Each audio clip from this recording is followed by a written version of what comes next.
दोस्तों, क्या आप जानते हैं कि हमारे मुंह में मौजूद ये घंटी जैसी क्या होती है?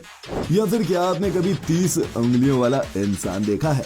अच्छा, क्या आप जानते हैं कि एक दिन में मैगी के कितने पैकेट बिकते हैं? अगर नहीं जानते तो बने रहिए इस वीडियो के अंत तक। Fact number 10। क्या आपने कभी सोचा है कि हमारे मुंह में मौजूद ये घंटी जैसी क्या है? क्या इसका सच में कुछ काम है या फिर ऐसे ही ये लटकती रहती है?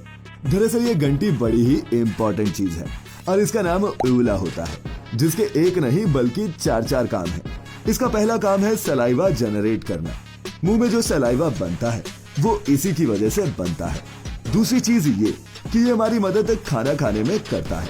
आप जब खाना खाते हैं तो आपका खाना नेजल पाइप में भी जा सकता है, पर यह खाने को नाक में जाने से रोकता है और खाने को सलाइवा से मिलाता है ताकि डाइजेशन में आसानी हो सके। इसका तीसरा काम होता है कि ये बोलने में भी मदद करता है, क्योंकि जब हम लंबे समय तक बोलते हैं तब हमारा मुंह सूखने लगता है। इसी वजह से ये कॉन्स्टेंटली सलाइवा बनाता रहता है ताकि हम स्मूथली किसी भी चीज को बोल सकें। और इसका आखिरी और सबसे फालतू काम है खर्राटे लेना। Fact number 9। आपने अक्सर किसी भी इंसान के हाथों या पैरों में 5 से 6 उंगलियां देखी होंगी, लेकिन दोस्तों, क्या आपने कभी किसी के हाथ पैर में 30 उंगलियां देखी हैं? हम बता रहे हैं आपको एक ऐसे बच्चे के बारे में जिसके हाथ और पैर में 30 उंगलियां हैं। ये यकीन कर पाना शायद आपके लिए भी मुश्किल है, पर ऐसा सच में है। इस बच्चे का नाम अक्षत सक्सेना है। मेडिकल साइंस के अकॉर्डिंग ये एक डिसऑर्डर से जूझ रहा है जिसे पॉलीडाइसली नाम से जाना जाता है। और कुछ सालों पहले अक्षत के जैसे ही चीन में एक बच्चे ने 31 उंगलियों के साथ जन्म लिया था। इसकी इतनी उंगलियों की वजह से इसके चलने, दौड़ने, जूते पहनने और भी बहुत सारी चीजों को करने में बहुत सारी मुश्किलों का सामना करना पड़ता है। चीन का वो बच्चा अब 7 साल का हुआ तो डॉक्टर्स ने उसका ऑपरेशन कर उसे बिल्कुल ठीक कर दिया। अब यही उम्मीद अक्षत के लिए भी लगाई जा रही है ताकि वो भी जल्द ही बाकी बच्चों की तरह नॉर्मल हो जाए और अपनी जिंदगी खुल के जी पाए। Fact number 8। दोस्तों, मैगी आज के इंडिया में सबसे ज्यादा खाए जाने वाली फूड आइटम है। मैगी हर किसी को बेहद पसंद होती है क्योंकि टेस्ट के साथ साथ ये बनने में भी बहुत कम वक्त लेती है। लेकिन क्या आपने कभी ये सोचा है कि एक दिन में मैगी की कितनी खपत होती है और इसके कितने पैकेट बाजार में बिकते हैं? क्यों, आप भी सोच में पड़ गए ना? आइए हम आपको बताते हैं। वैसे आपको जानकर हैरानी होगी कि एक दिन में मैगी के 120 मिलियन से भी ज्यादा पैकेट बिक जाते हैं। और मजे की बात तो ये है कि जितनी देर में मैंने आपको ये फैक्ट बताया है उतनी देर में अब तक 5000 से भी ज्यादा मैगी के पैकेट बिक चुके होंगे। Fact number 7। किसी भी चिड़िया के बच्चे को हवा की जरूरत होती है, लेकिन क्या आपने कभी इस बात पर गौर किया है कि बिना हवा के चूजे यानी कि चिड़िया के बच्चे अंडे में जिंदा कैसे रहते हैं? नहीं तो चलिए मैं बताता हूँ। दरअसल चूजे के जिंदा रहने के कारण खुद यही अंडे होते हैं। अब आप सोच रहे होंगे कि ऐसा कैसे पॉसिबल है, क्या इसमें कोई पावर है? नहीं दोस्तों, ऐसा नहीं है। असल में अगर अंडे की परत को माइक्रोस्कोप से देखा जाए तो उसमें बहुत छोटे छोटे होल्स होते हैं, बिल्कुल इस तरह। ये होल्स अंडे के अंदरूनी परत से जुड़े होते हैं और इन्हीं की बदौलत चूजे अंदर सांस भी ले पाते हैं और जिंदा भी रहते हैं। Fact number 6। केला तो सभी ने देखा है और कभी ना कभी आप लोगों ने इसे खाया भी होगा। केले का रंग वैसे तो पीला होता है, लेकिन क्या आपने कभी लाल केला देखा या खाया है? जी हाँ, आपने बिल्कुल सही सुना। दरअसल रेड बनाना तमिलनाडु में पाया जाता है और ये हेल्थ के लिए येलो बनाना के कंपैरिजन में ज्यादा हेल्दी होता है क्योंकि इसमें पोटेशियम की मात्रा थोड़ी ज्यादा पाई जाती है, जो कि स्टोन जैसी बीमारियों से आपको बचाने में मदद करता है। और साथ ही इसे लोग वजन को कम करने के लिए भी इस्तेमाल करते हैं। Fact number 5।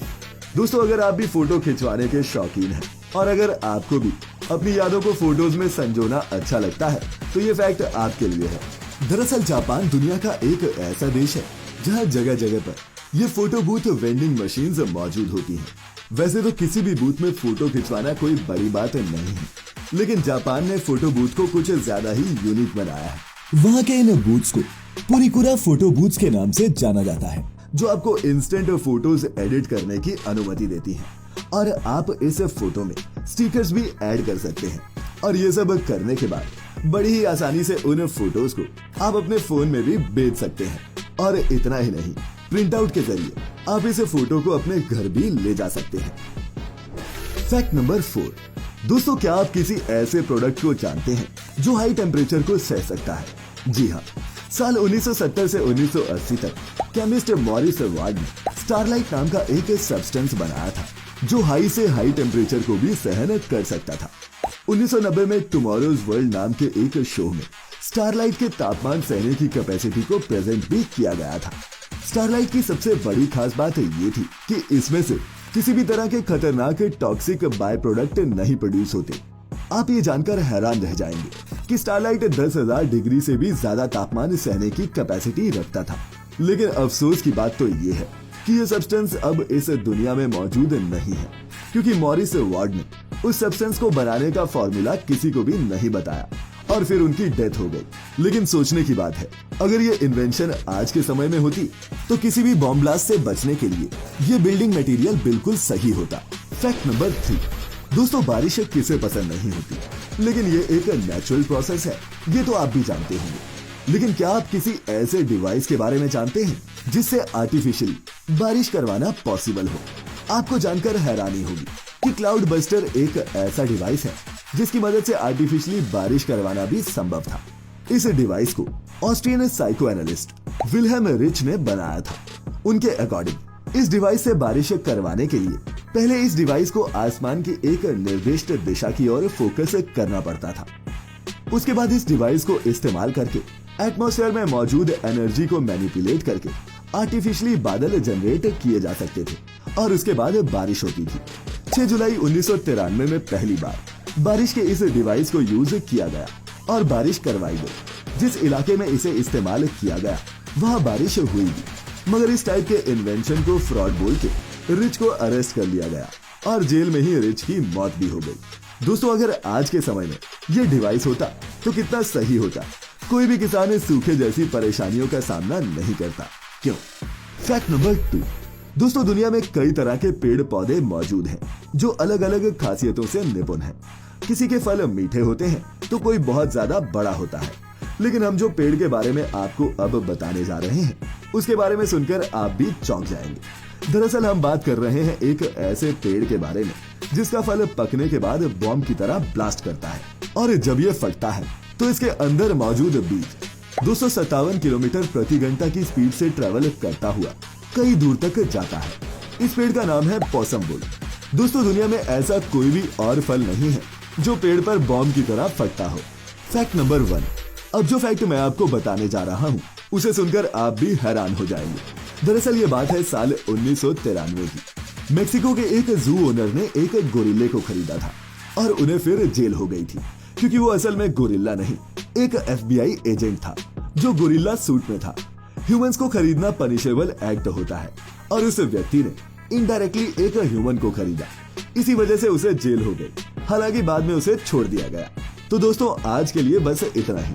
हम आशा करते हैं कि आज के सभी फैक्ट्स आपको पसंद आए होंगे। आपको कौन सा फैक्ट सबसे ज्यादा इंटरेस्टिंग लगा नीचे कमेंट करके हमें जरूर बताएं।